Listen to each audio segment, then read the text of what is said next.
Hello guys, welcome to my channel. मैं हूँ फारिया जवेद। आज मैं आप लोग के साथ रिव्यू करने वाली हूँ इंग्लिश एंटी लाइफ शैम्पू। ये शैम्पू बहुत अच्छा है। जिनके सर पे बहुत ज़्यादा जुएँ लिखे हैं तो आप इसको यूज़ कर सकते हो, क्योंकि ये बहुत अच्छे तरीके से ना ख़त्म कर देता है। इसको आप यूज़ कैसे करोगे वो भी शेयर करूँगी, और इसकी प्राइस जो है वो भी शेयर करूँगी।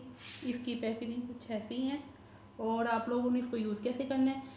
आपने अपने बालों के क्वांटिटी के हिसाब से लेके आपने इसमें शैम्पू लेना है। शैम्पू को लेके आप उसमें थोड़ा सा पानी डालेंगे। आप डायरेक्ट ऐसे यूज़ नहीं करना है। पानी लेके थोड़ा सा उसको मिक्स करें, फिर अपने बालों में लगाएं। तो आपने इसको सिर्फ 5 से 6 मिनट के लिए लगा रहने देना है। फिर आपने अपने बालों को वॉश कर देना है। तो आप इस शैम्पू को वीक में 3 दफ़ा यूज़ करेंगे। वीक में 3 दफ़ा इस तरह यूज़ करेंगे कि आपके सर में बहुत ज़्यादा लिखे जुए हैं तो आप इसको हफ्ते में 3 दफ़ा यूज़ करेंगे। तो ज़रूर यूज़ करें, बहुत अच्छा शैम्पू है। इसकी जो प्राइस है 70 इसकी प्राइस है।